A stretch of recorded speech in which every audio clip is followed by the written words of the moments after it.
Hey everyone, welcome to ModGolf Live. Happy Monday after the Masters. Wow, what a weekend. I was certainly glued to my television set there, watching the drama unfold of, is Rory going to do it? Is he not? All that stuff there. So yeah, talk about kind of resilience and him kind of working through all that. Whether you're a Rory fan or not, you've got to respect the journey that he has been on. So today is going to be a great show. We're going to have a return guest on, someone we had on the ModGolf podcast back in about 5-6 months ago, and that is Tim Markison, who is the founder and CEO of Athlon's Sports and all the great things they're doing with their golf shoes in sports, what he actually does around patents also. So that's what we're going to talk about. So yeah, when Tim and I finished up on the podcast a few months ago, he had mentioned part of what he does of going through his own journey of filing for patents back in the day, and how he has become, I would say, a subject matter expert. He is no patent lawyer. Maybe he is. I don't think he is, but he'll correct me on that one as we bring him on. But before we get started here, because it is Monday, it's still Monday morning here. I'm in beautiful Vancouver, British Columbia, Canada. So I'm on the West Coast. So it's 9 a.m. here. If you're back east, it's noon. So it's lunchtime. And we have people joining us from all over the world, which I absolutely love about what we're doing here with ModGolf Live. And as I always mention, this is a live and interactive show. So if you're joining us, hey, please ask your questions, put them in chat. See, I've already done that here on YouTube here. So in comments here, get your questions ready for Tim, talking about all things patents today with him for the 30 or 40 minutes we're going to be talking. So I put in there, hey, introducing myself as Colin.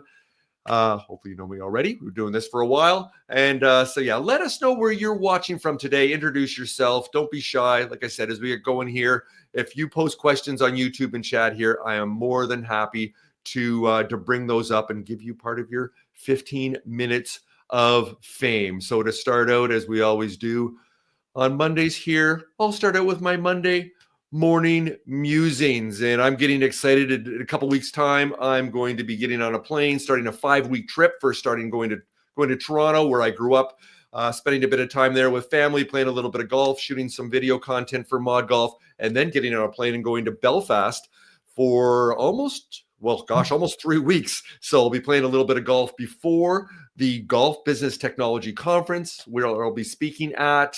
I'll be moderating a panel on diversity and inclusion in the golf industry, and a chance I may even be speaking there about the business side and bringing up some of the amazing, almost 200 guests that I've had on. So I'll be kind of handpicking some of the diverse stories there and sharing those with the audience there in Belfast. And on the note there with Ireland, as I mentioned at the top of the show there, with this guy here. So I gotta say, I didn't think he was gonna pull this off after having a 3-stroke lead, and then myself as a 17 handicapper, I can feel the pain of chunking a short 60-yard chip shot or wedge into a green. And what he did there, I think I was on the 13th hole in the water. Then I thought, it's cost him 2 strokes. He lost the lead, but then he hit some amazing shots. Lost the lead again, of course, with not getting up and down on the 18th. I'm figuring, this poor guy's his story, his legacy, the pain that he's endured over the last dozen years or so of not managing to close this thing out. But then he managed to do it. So unbelievable story. You cannot write that any better than what unfolded there yesterday. So congratulations to Rory for what he did there, showing that resilience and that ability to dig deep. And he had to dig deep yesterday with what he did. Okay, so before we bring Tim on here, one thing I want to mention here with ModGolf here, I wouldn't be able to do this on the podcast for over 8 years and then on YouTube for the last couple here without the support of some amazing organizations that just align with what we do here with ModGolf. And the main one here is our friends here at Golf Genius Software. So if you're not familiar with Golf Genius, I've got to give them a shout out here at the top of the show here, because if you're not familiar with what they do here, so Golf Genius powers tournament management at over 10,000 private clubs, public courses, resorts, and golf associations and tours in over 60 countries. So if you're a golf professional or a course operator who wants to save time, deliver exceptional golf experiences, and generate more revenue, who doesn't like to do that? I highly encourage you to check them out at Golf golfgenius.com. And as I said, with what I do here with ModGolf, I could not bring you these stories and what we've done with Tim, both on the podcast and also what we're going to do here today, without the support of groups like Golf Genius Software. So once again, big shout out to them. So as I mentioned with Tim, before I bring him on here, did have him on the podcast a few months ago. So I will include in the show notes and even down below, you'll see in the ticker there with as we've got there up at the top left there with www.mod.golf. You can go back to listen to all of our episodes. I got to be releasing a new one later this week. It's going to be an exciting one. I'm not going to spoil what we're going to be doing there. So we're just going to keep on cranking and keep going here as we keep building the momentum here with ModGolf 8 years in. All right, that's it for my Monday morning musings. Let's bring on the main act today, and that is Mr. Tim Markison. And there he is. Tim, thanks again for joining us on ModGolf. How are you doing today? Good, Colin. How are you? I'm doing just fine. Excellent. It's a nice sunny day here in Vancouver. We live in a rainforest, so we do get a lot of that rain. But yeah, this week's going to be nice. So I'm going to be out playing a little bit of golf, trying to get my game in half decent shape as a very average 16 handicapper. I'm a little concerned that I'm going to be playing these amazing iconic courses in Ireland, and I don't want to shoot 125 on those courses. Not that the score really matters, Tim, but I at least don't want to embarrass myself. So I got to get out there and grind a little bit after you and I are finished talking about patents today. So before we start and kind of digging into this and setting the stage here, why don't you let the audience know here? You talked about this on the ModGolf podcast, so we're not going to repeat what we talked about there. But why don't you give an overview of how you got to the point where you are of knowing and being as knowledgeable as you are and the patents that you filed, that you are where you are, that you're able to have this conversation with us today. So tell us about your experience back in the day there with patents that got you to where you are today, Tim. Okay, so I am actually a patent attorney in the United States. There you go. I have been for coming up on 37 years now. Have an electrical engineering degree from Illinois Institute of Technology in Chicago and a law degree from Loyola. So I have been continuing to practice patent law since the late 80s through today, and started Athlons back in 2011. And we had some very innovative technology, and using my patent law experience, we patented every conceivable way to implement our technology in not just golf shoes, but other athletic shoes as well. I guess I should have gone back and listened to our episode from 6 months ago, because you did mention that you were a patent lawyer, and I forgot that. So I did not mean to underqualify you for this conversation here, sir. I know from the innovation and entrepreneurship side, you've certainly been in the trenches. So I had forgotten that fun fact about you, the fact that you are not only do you know this inside out from your own experience as an entrepreneur, that you are a patent lawyer also. So hey, okay, we're going to start right at the top here with Patent 101. First question here: what is a patent, and perhaps what is not a patent? So why don't we start with this one, Tim? So we'll start with the legal definition of a patent. So in the United States, it's actually one of the only two individual rights granted in the body of the Constitution. Patents and copyrights are the only individual rights in the body of the Constitution. So the concept behind a patent law for each country, whether it's United States, Canada, Europe, take your pick, is the sharing of technology so that others can learn from it. And in exchange for sharing your innovation, you get a limited time monopoly to exclude others from making, using, or selling, importing products or services that embody a patented invention. So, the whole concept behind patents from a government standpoint is, hey, let's share ideas so we can build our technology learning. And again, in exchange, you get that limited time monopoly of 20 years to exclude others. Got it. Okay, as we continue to set the stage here, we kind of these 30,000 foot level pieces under patent law.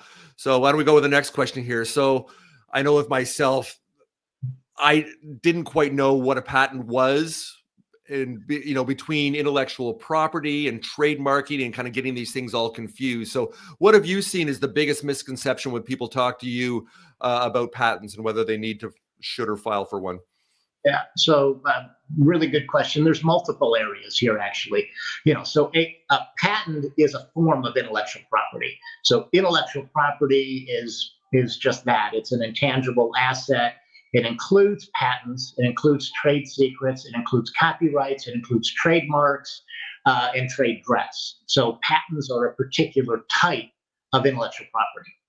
I think the other two main areas of confusion with respect to patents that I see, every day in my patent law practice is, what is patentable? What inventions can I patent? Should I patent?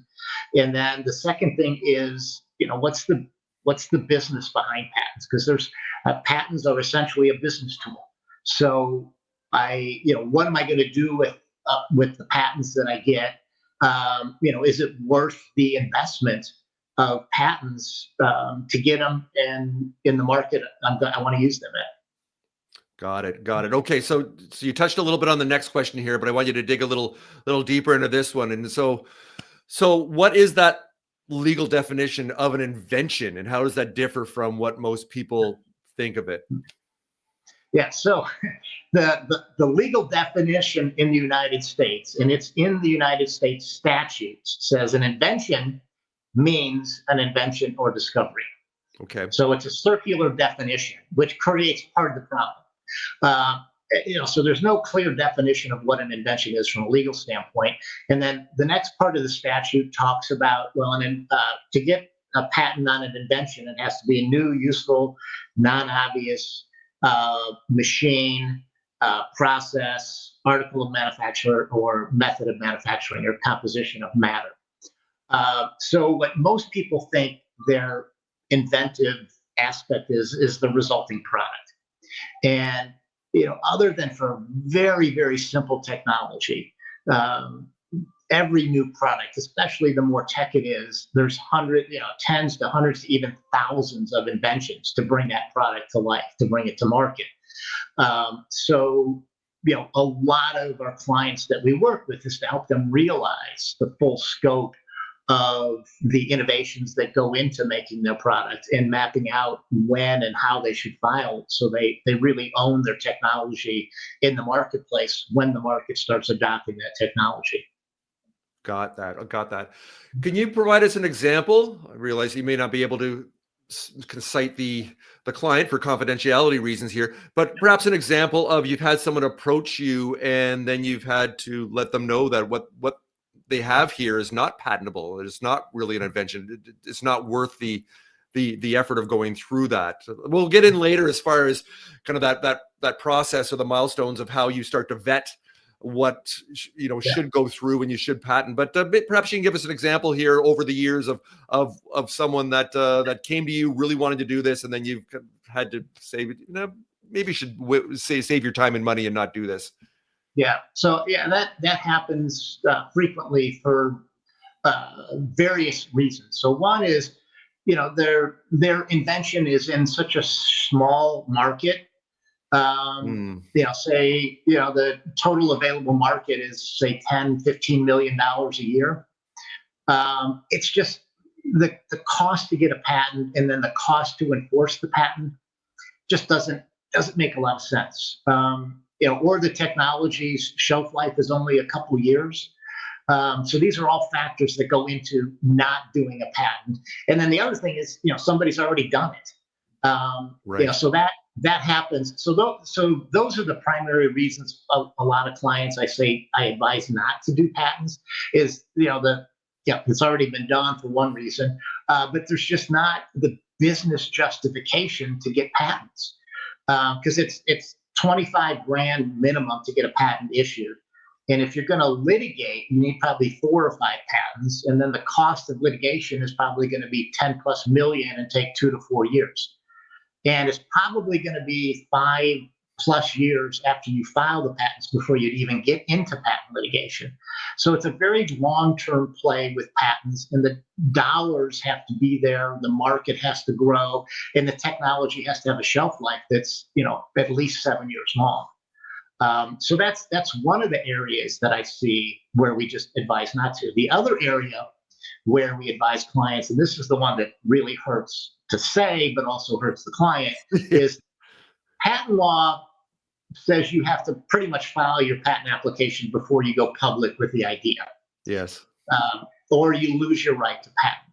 So the whole theory behind that is they don't want the inventors to wait to see if the market really wants their technology before you patent it. So a lot of companies, they start marketing their products. They start writing articles about it. Well, that all triggers a public disclosure, which in most countries, once you go public, you've lost your right to file. So we have to tell way too many clients that you just waited too long. So you went public and we didn't get something on file before you went public. So you've lost your right to file, even though they did have a patentable idea that met those other criteria. Interesting. It sounds like for the average founder and inventor, I know myself, let's say 10, 12 years ago, we stumbled into the entrepreneurial venture space in golf. We didn't know any of that. And what we had created, we didn't even know if it was worth patenting it, if there was any value in that, if it was something that whether it could be organized as a system of components that made sense, because there wasn't a lot of technology involved, even though there were some barriers to entry. And it was very, very confusing for us. Ultimately, we didn't go down that route, but it sounds like what you talked about, that you need to be careful or cognizant of what you put out there in the public realm before you actually start the process. Yeah, absolutely. With respect to athlons, when we came up with the concept of better athletic positioning in the shoe, the first thing I did was I started writing the patent applications and how many different ways could you actually implement better athletic positioning in a shoe. And we didn't limit it to just golf shoes. It really is any athletic shoe. And the value of doing that. So there's multiple values, obviously, of filing early. One is I haven't gone public yet, so I preserved all my patent rights before I even start to talk to others about what we're doing. And then mapping out all the conceivable ways to implement this technology. That's a very important step. And then also by expanding it beyond just, hey, a golf shoe, and to include all of athletic footwear. It goes from a addressable total available market in the United States. Golf shoes is maybe a $4 or $5 billion a year business in the United States. Athletic footwear is $50 billion a year. And then footwear is $150 billion a year industry in the United States. So by having our technology applicable to not just golf shoes, but all of footwear, yes. Well, now the dollar amount went from $5 billion a year to $150 billion a year. So there was that huge incentive from the value standpoint. Hey, if we get these patents and the market starts adopting this technology, it far outweighs what we could actually do as a shoe company. So those are the factors that went into what we did on the athlon side of things. Got it. Well, I'm going to dig deeper into using athlons as this case study because you live and breathe it every single day, and you've been through that personally. But let's dig down a little more into the economics of patents. So this next question, you already touched on this. I don't know if you want to expand on it, but you did talk about around $25,000 in the time frame. But is there anything else you want to add to this question I was about to ask here as far as the typical cost? I'm sure there's not one size fits all, but perhaps you can elaborate a little more on that one. Yeah, so there are different fees depending on the complexity of the technology, but it's not a one lump sum that you pay. You pay a filing fee. So when you prepare and file the patent application, you pay the attorney fees to prepare it, and then there's a governmental filing fee. And then the patent gets what's called prosecuted. You argue back and forth with the patent office to say, hey, why this is a new invention and we should get a patent. And they say no, and you argue back and forth until you win. So there's costs spread out over a couple of years for prosecution costs. And then the patent office goes, yep, okay, you're right. You get the patent and you get a notice of allowance. So you pay a fee then. So that 25 grand is probably spread over a 3 or 4 year period. It comes in blocks. Got it. I've noticed here that we've got quite a few people that have joined us on the live show here. So once again, this is live and interactive. So I've got lots of questions here for Tim. I've also had people beforehand, both on LinkedIn and also on our Patreon page with our community there, which I'll kind of mention again. Hey, you want exclusive content, be more involved, connect with all the amazing people like Tim that we have on the show and all of our other guests. And also we love to give away amazing golf gear too. So you get a chance to win all that. So with the our Patreon with ModGolf, that's a great way to kind of, like I said, even have a deeper connection to our community here. And we've had some of our members ask some of the questions that we have on here today. So with that, with our questions, I'm going to kind of keep on going here, Tim. So just as far as the economics, to expand on that a little bit more, this next question, you and I had talked about this a little bit beforehand, back and forth with our conversation leading up to this. And you had mentioned this as far as the size of the market and the potential return here. Obviously, if something is more bespoke, or if it's not something, whether it's the technology, having that ability to scale, maybe it's not worth actually going to the effort of filing for and acquiring a patent on something. So perhaps you can talk about this a little bit. You talked about Athlons, of course, with the shoe, with the technology and the differentiators you have that make it patentable. So what type of technologies or business models tend to hit that threshold that you've seen come across your desk with your clients? Yeah. So it's all across the spectrum as far as technology. So let me give you two concrete examples. I'll use Athlons as one example. We have about 20 issued patents and about 10 more pending on our technology. So, do the math, that's like $700,000 spent on just acquiring patents. Wow. So, we have to look at, can we make at least $10 million off of those patents to justify that kind of expense? But as I mentioned earlier, because we're all of footwear and not just golf shoes, that's a $150 billion a year industry in the United States. I only need a small percentage of that, somebody to license my technology, to more than offset the cost of the patents and give me that 10x multiplier that we're looking on expenses. The other thing you have to factor in is, very few companies, especially for a small company like Athlons, to approach a major brand and say, hey, I got patents that I know you want to use. Why don't you pay me millions of dollars a year? And they say, hey, go away. So especially for smaller companies, when a larger company starts using your patents, you have little recourse but to file a patent lawsuit. So now you have to factor in the cost of patent litigation, which is, $10+ million that takes 2 to 4 years to do, on top of that 10x return.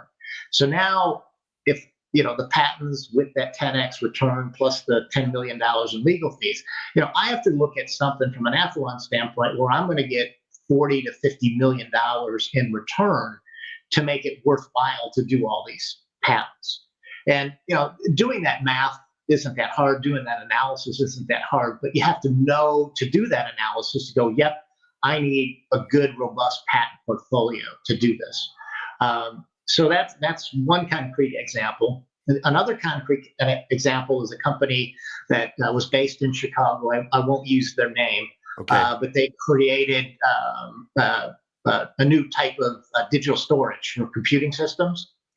And I won't get too technical into it, but it was a very disruptive technology. It made the reliability of stored data go way up. It's like 1,000x improvement on storage of data reliability. And it also increased the security of data by like 100-fold. So very disruptive and revolutionary technology. For this particular company, over a 6-year period, we patent protected 1,500 inventions because of all the different permutations and things that went into building the system. So in year 6 of our working with them, they got acquired by a much larger company for $1.4 billion. That's $1.4 billion with a B. And the acquiring company attributed $1 billion of that acquisition to the patents. And I had talked to many of the attorneys who were part of that transaction. They said it was cheaper for us to buy the company than those patents fall in a competitor's hand and have to fight those patents for the next 15 years. So but again, it's all understanding the business of patents.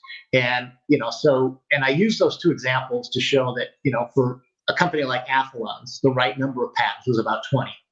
For this other high-tech company, the right number of patents was 1,500. But that has to be all part of the analysis to factor in. What really makes sense, so that I really own my technology, so somebody can't go look at my patent and go, hey, that's a really interesting idea. If I do this, I can use your idea without infringing your patent. Wow, there was a lot there. My head was swimming a little bit, but it sounds like you do the math to figure out that the impact, the technology, and the disruptiveness of it impacts the return on the investment of the patent, and you figure that's a go or don't go that you can now project into the future. Let's see what the patent, or in this case, 1,500 patents, or how many do you actually need. And we're going to talk about litigating and protecting that patent, because I know you've been through that personally in a little bit. But one thing I want to talk about more, because you touched on it earlier, and that is kind of the timing of patents and going out in the public. So why don't you elaborate a little more on this? So this patent law requires filing before going public. So talk about the risks of waiting too long. I know you touched on that about 5 minutes ago, but why don't you dig into that one a little bit deeper for us, Tim? So the risks of, all the patent law across the world is essentially the same. Once you go public, you're barred from obtaining a patent application or obtaining a patent for that invention. You've forfeited your rights to protect that invention. Now, the United States has a few caveats where you get a year from going public, but the best general rule, because most countries don't give you that little time window, the best general rule is, if it's inventions that are worthy of patenting, do it before you go public. And going public is, being at a trade show where you have the product there, and people don't even need to know that the invention is embedded in that. You're just showing a product to people, to the public, that has that in there. That constitutes a public disclosure. Offering it for sale, obviously making a sale, writing an article about it. All these things trigger that bar date for when you have to file your patent application, or you forfeit your rights to that. So you basically donated that technology to the public if you don't file before you go public. Interesting, because I know myself in my early days in entrepreneurship, that we had this paranoia. It was also part of our inexperience in the space, but we had to be very careful who we shared our ideas with, because first we thought, oh, people are going to steal our ideas, before we also realized, the idea is like 0.1% of what you're doing. If someone really wants to do it, they have to have the desire and the capacity to act on it, I guess you can say, which most groups will not do. But you're also saying that if you do put it out there too soon, put it out there to the public, then all of a sudden you've lost that right. Am I understanding that correctly? Correct. Yeah. Interesting. So I guess in some cases what we did, well, let's talk about this as far as if you put it out there to potential investors, to the public, but there's an NDA, and how good is an NDA to really be able to litigate against that? So why don't we talk about that a little bit, as far as that balance? Because we had that paranoia, not wanting to share ideas with people, but then also we had to, in order to grow, to build partnerships, which is tricky to navigate that, especially when you don't have a lot of experience like we had or did not have back in the day. So how do you balance that with your clients, is like what they can share and what they cannot share? Yeah, so NDA, non-disclosure agreement, very commonly used throughout industry. So this would be not legal advice, just generic legal information, just to clarify. Mm-hmm. It depends on the nature of the NDA. So if, so I've got an idea and I want you to invest in it, we sign an NDA, so we can talk about the technology and what makes it unique, so you can make your decision, do you want to invest in me or not? We're protected there. If you're a potential alpha customer, so you're going to test out an early version, and I'm not quite sure it works, so you're basically doing experimenting for me, experimental use, and NDA is okay. If we're signing an NDA because I want you to buy my product, now you start to get into a gray area. Does the NDA really protect me from the patent laws. And it's a very, very fact-based investigation. But general rule of thumb is, if you're making an offer or a sale, NDA or not, you're probably triggering your patent bar date. Interesting. So I know some of the things we've been working on the last while in the technology space and in golf and putting. I'm wondering now, even though we look at it, that this should be suited for filing a patent for. I'm thinking now that perhaps we've lost that opportunity because we have been promoting it. We have been looking to build partnerships, and we've been at trade shows to test it and get product market fit and customer validation. So it sounds like what you mentioned there, that we probably lost our opportunity to file a patent on some of the things that we're doing in that space because we've already put it out there. It's a potential. So now you get into a very, very fact-based analysis. Right. Have what you've done and the timing of it, when actually constitutes the public disclosure date. Is there one of those exceptions where you get a little bit more time in the United States? Do one of those apply? So you'd have to get into a very fact-based analysis. If you did this a couple of years ago, then it's probably too late. But if it's been in the last, say, 6 to 8 months, there's still a potential. Got it.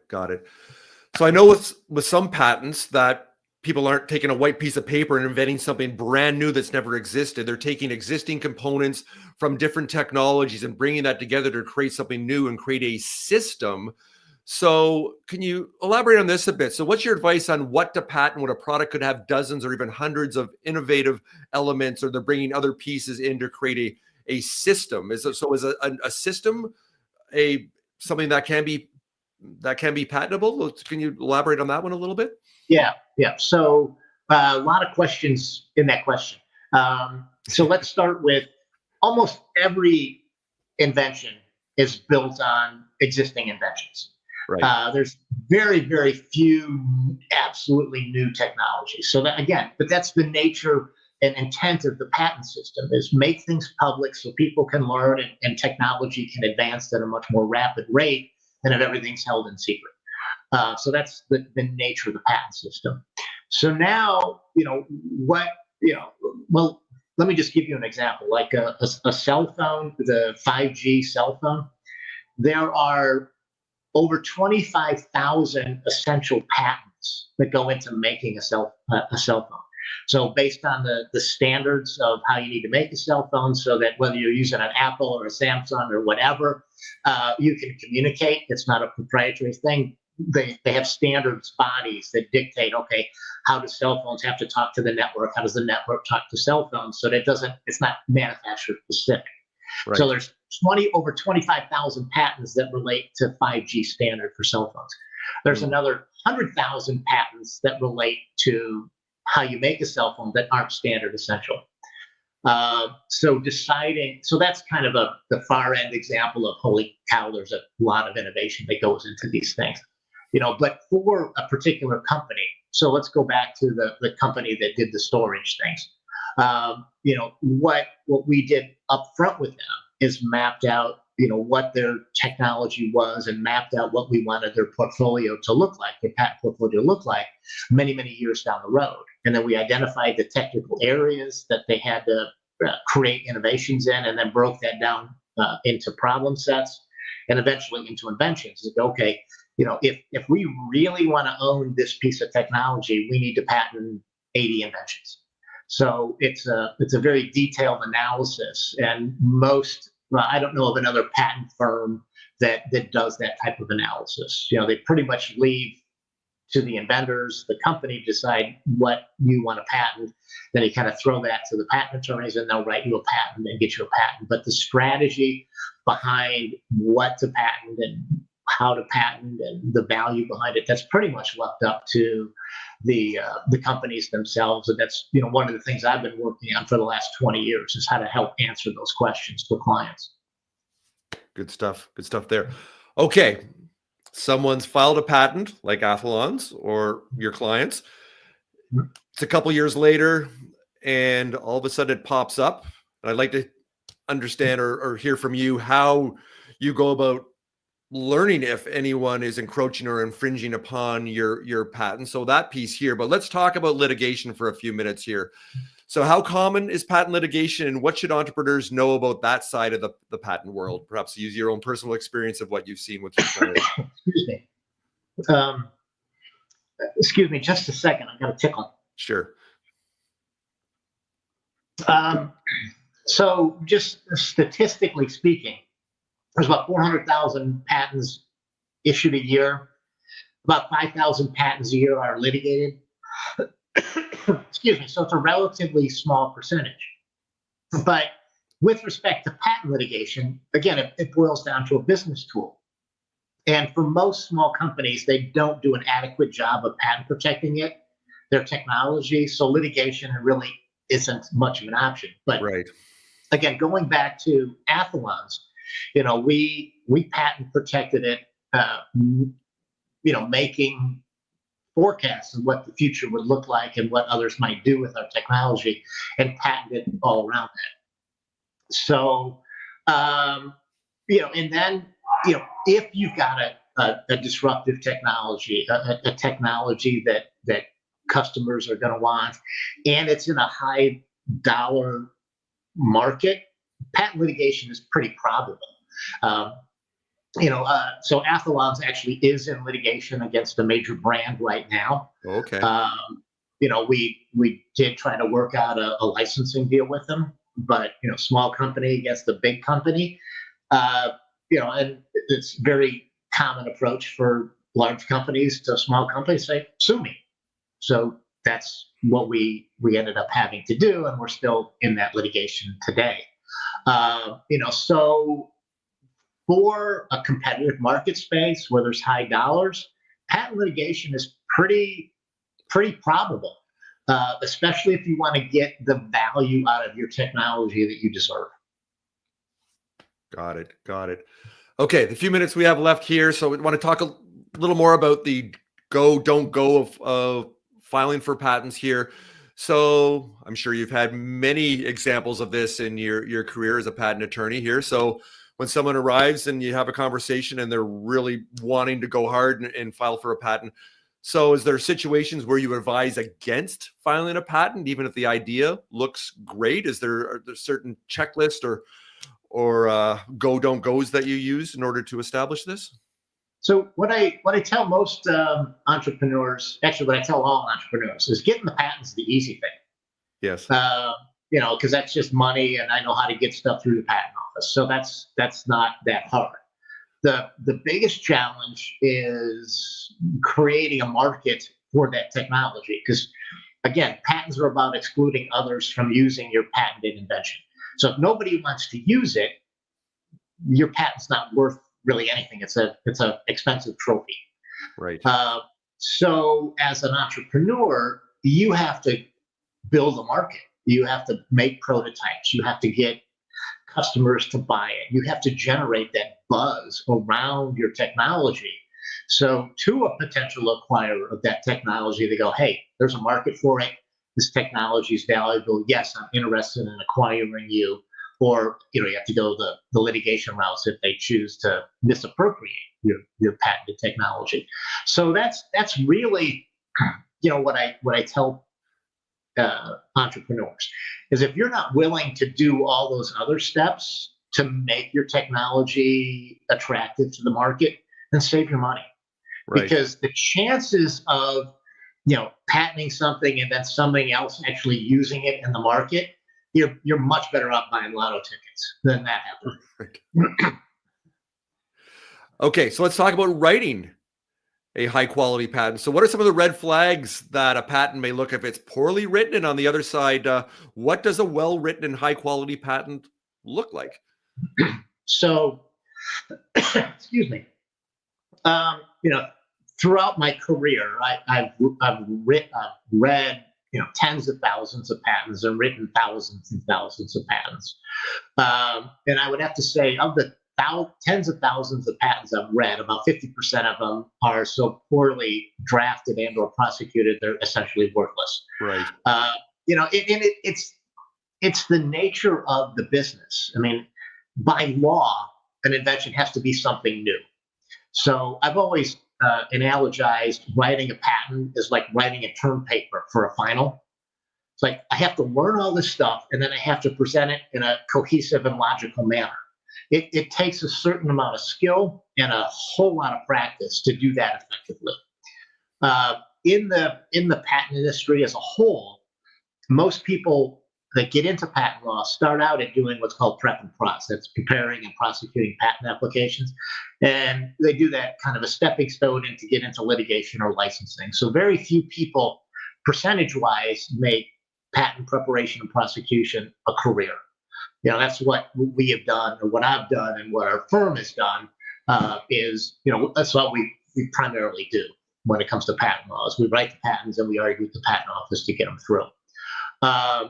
So you've got probably 80% of patents being written by people with 3 or 4 years of experience or less.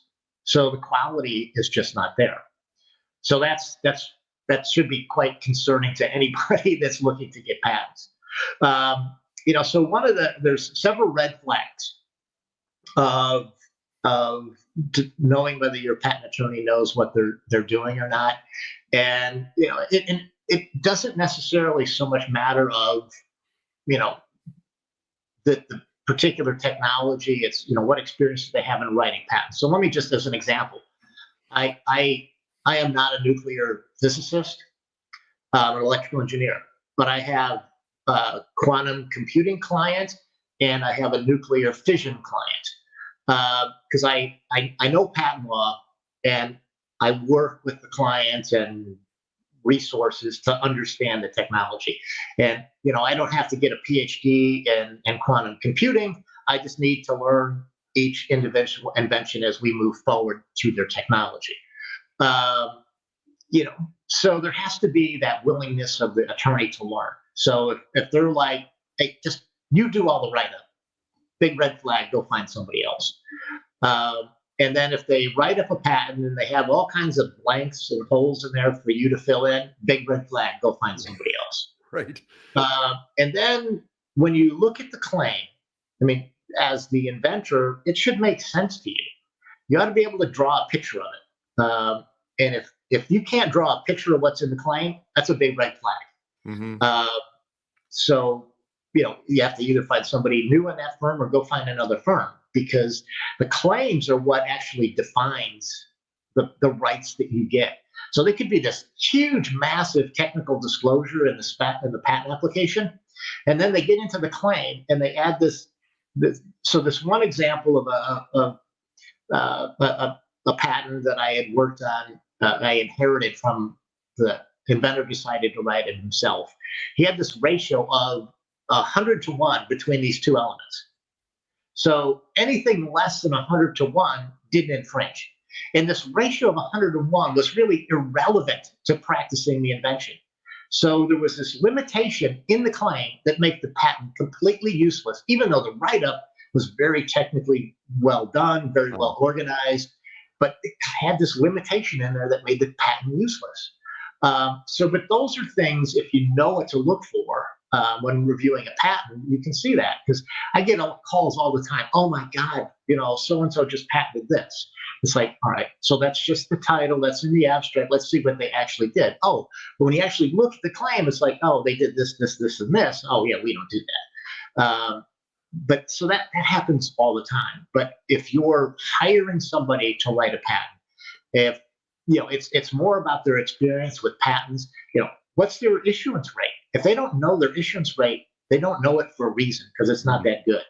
The national average in the United States is about 60% of patents that get filed actually get issued.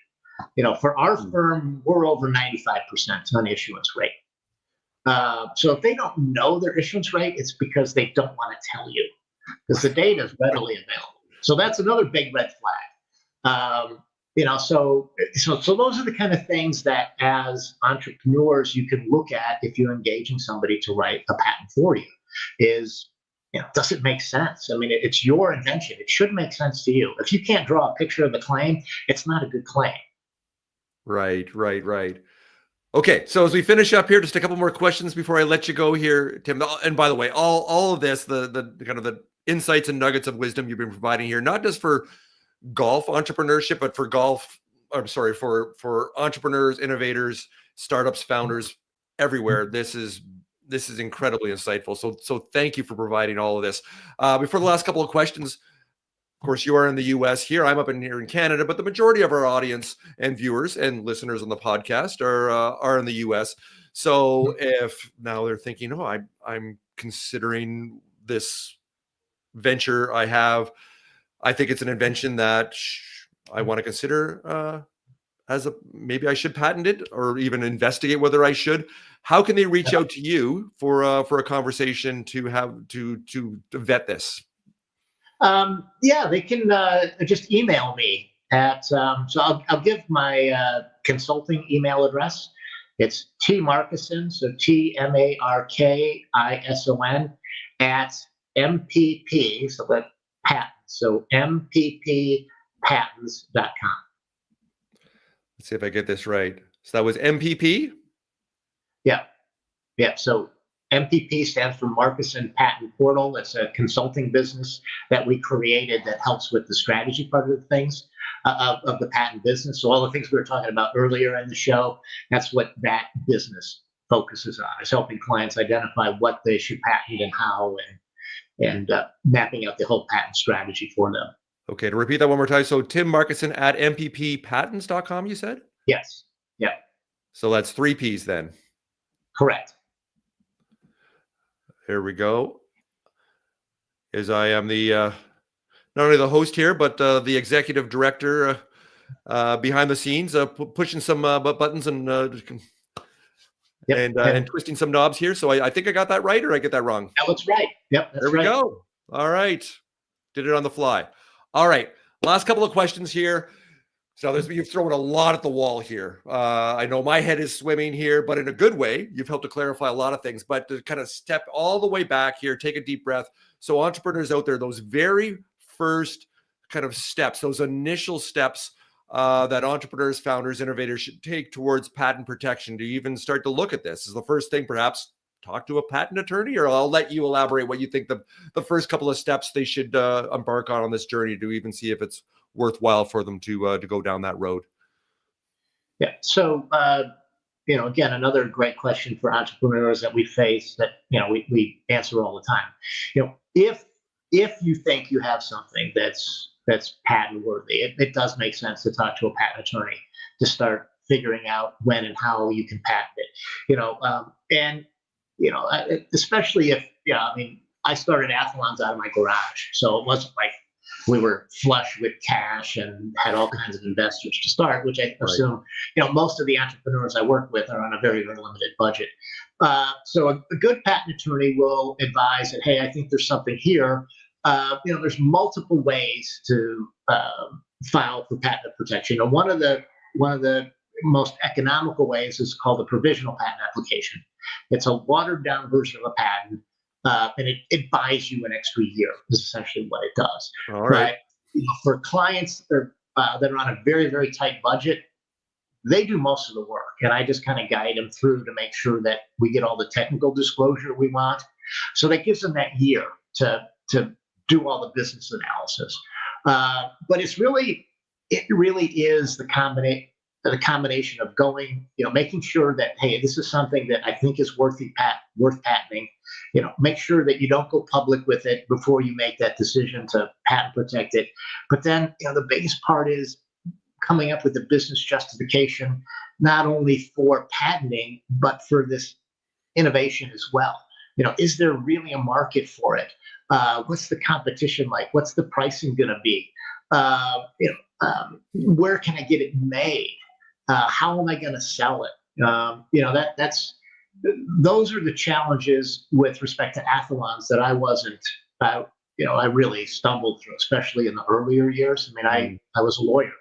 It's a whole different marketing scheme to get clients for a law firm than it is to get consumers to buy shoes. Sure. So, and then, just arranging, having our shoes made offshore and going through all that process. There was so much business that needed to be decided regardless of what the technology was. But the business had to justify, the value of the potential business had to justify the expense of patent protecting the technology. All right. So to wrap up here, any final words of wisdom for entrepreneurs looking at patents as a way to build long-term value with their ventures? Yeah, I mean, that's exactly it. If you've got a good idea and it's disruptive technology, patent it, and be patient. I mean, it's the dispersed storage company that I mentioned earlier in the show that it was acquired for 1.4 billion. They started 11 years earlier, before the acquisition. Right. Almost every sizable acquisition I've seen of technology companies that are based on the technology, at minimum 9 years, if not 12 to 14, from the time you start to you actually hit it big. So it's very, very common. So it's patience. It's a lot of hard work. But if you really believe in what you're doing, then go for it. But that's what makes North America great, is anybody can come up with a good idea, and if they work hard enough, they can create a very successful business. Yeah, well, you make a great point. My work with founding Startup Vancouver as part of Startup Canada and working with entrepreneurs, I learned this one a long time ago, that on the investor side, especially if you want to get in, it is this long-term relationship, and you won't see if you see any return at all, it won't be for about 8 to 10 to 12 years, in that range, which is, like you talked about here on the patent side, which is longer than the average length of a marriage in North America. So yes, you have to be committed. Very much so. Yeah, but for those that stick it out, the rewards are phenomenal. And I've seen that numerous times too. And I mean, there's nothing more satisfying and exhilarating to get the call from your client, hey, we just signed a term sheet to get acquired for $1.4 billion. Wow. So it's almost I good or hope better everybody.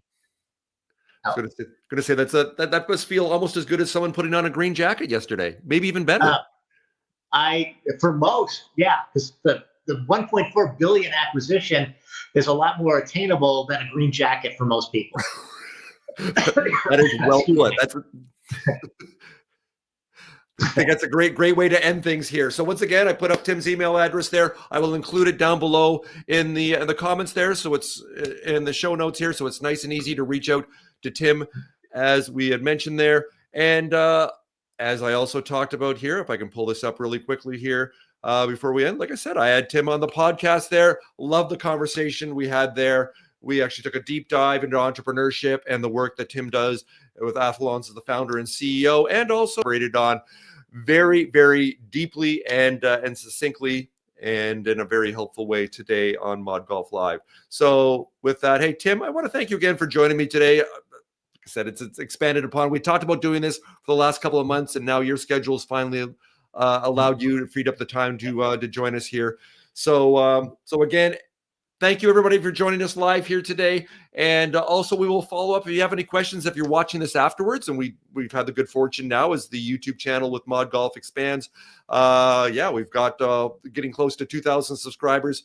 So, hey, if you want to ask any questions there afterwards when you're watching this, we're happy to either put you in touch with Tim or respond to you on this to keep it interactive. So once again, Tim Markison, founder and CEO of Athlons. Thanks so much for joining me on ModGolf Live today, Tim. It's been a pleasure. Thank you, Colin. Appreciate it. All right. Have a great day. We'll talk soon. All right. You too. Take care. Bye.